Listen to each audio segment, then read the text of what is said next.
How to make a full vambrace, also called a bracer. This is a full piece of armor that covers your entire arm or forearm. I also did some repoussé brass accent work. It's actually pretty easy to do and it looks really nice. I really like it. I think this is my favorite of all the armor I've made so far. So anyway, grab your hammers and let's get started.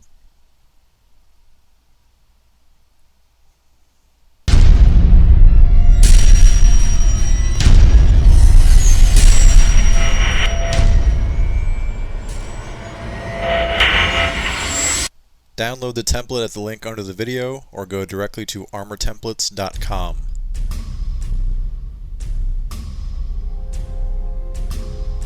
Cut your parts out and make sure they're flat. Make a little line here. We're going to fold along this line on both parts of the vambrace. This is a seamer tool I'm using to get the bends started.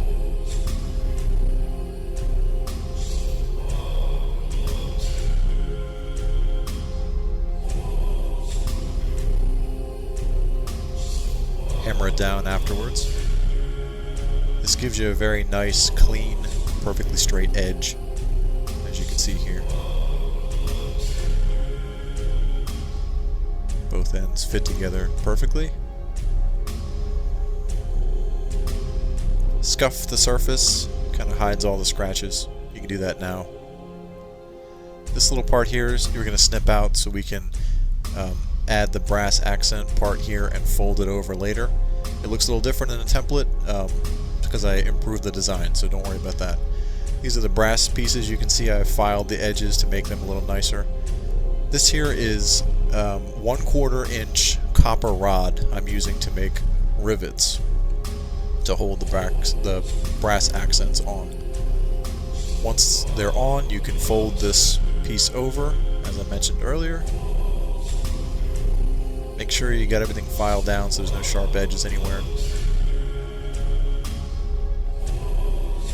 This is a piece of exhaust tubing I have in a vise here, and I'm going to use it to bend the vambrace parts on. Normally this is a little easier to do because you can just glide the part over, but since there's rivets and stuff, it's a little harder, so you just got to go a little slower and take your time.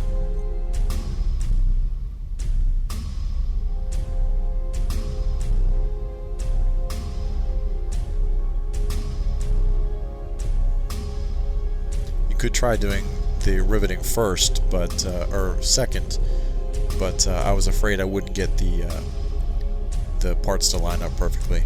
You can also shape a little bit by hand, like I'm doing here. It's pretty stiff at this point though, so it's hard to move the metal. It should look something like this. It's getting close in this picture. Here I'm making hinges. Very important not to cut the pieces out perfectly at first because we're going to file them later. I got them wrapped around a nail here. I'm just shaping it a little bit so it'll function right.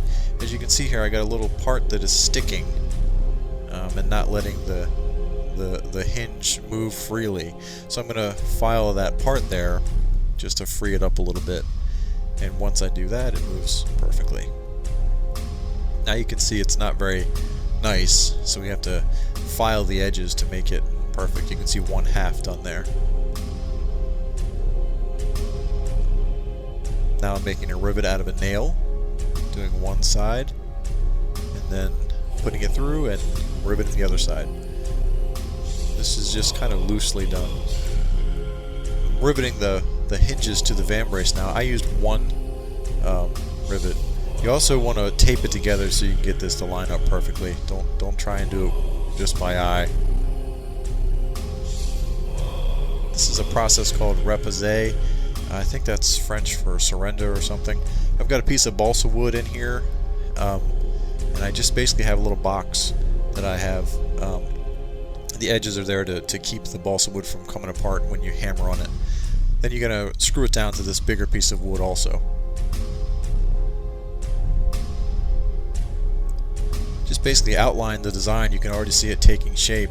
Once it's outlined, take it out and put it face down. You can use anything that isn't extremely sharp to use as a tool here. I know my hand is in the way in a lot of these shots. I'm going to have to fire the camera guy.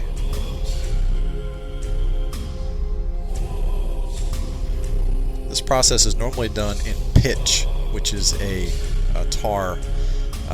You can get a lot more detail out of doing it in tar, but most people don't have a bowl of tar sitting in their garage, so I thought balsa wood was a good alternative, and I tried it out, and it actually worked out pretty well. So I'm pretty happy with the results. The detail is not 100% like I wanted it, but it's very close, and I really like the design.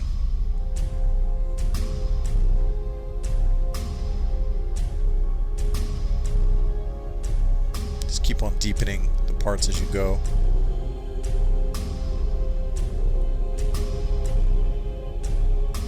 These are little tools called dies that I have. You don't have to use these though, anything will work, just nothing extremely sharp.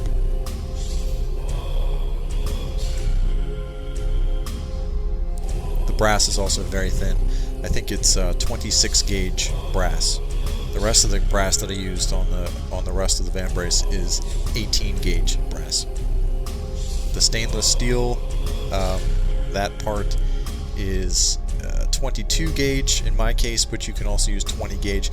Anything above that and it's going to be too hard to cut with hand tools. Here you can see it's starting to take shape. It's looking pretty good here. Still putting some more details in. It's really not that hard, believe it or not. It's very fun to do actually. It takes a little time, but it's a nice addition to any armor project.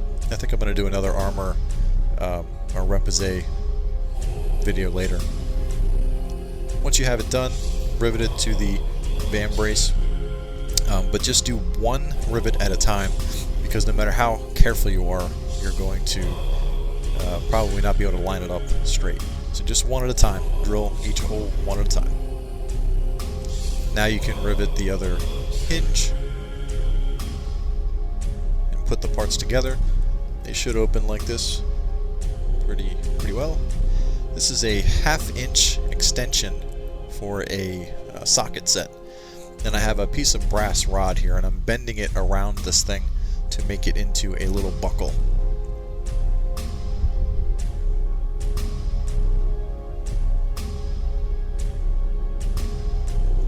Once it's shaped, cut it like this.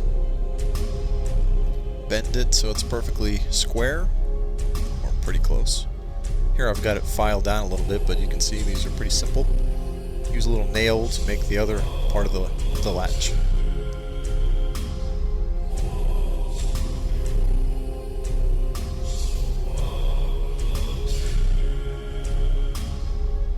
This is a piece of leather.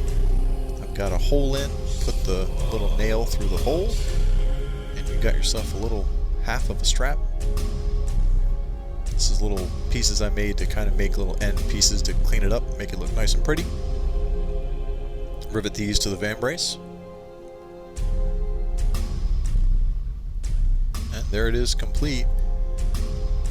Looks pretty good. Here I've got some oil paint, the same kind of paint you paint happy little trees with.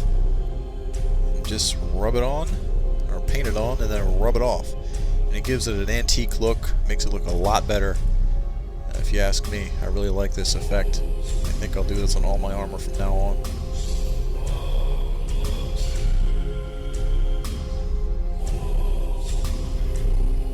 And there you have it. This is a really fun one to do. This is my favorite armor project so far. Very doable for anybody getting into armor. I really like doing it, and I think you will too. Be sure to check out my other armor tutorials by clicking the videos above. And make sure to share, like, subscribe, and share these videos on all social networks. Thanks for watching. See you next time.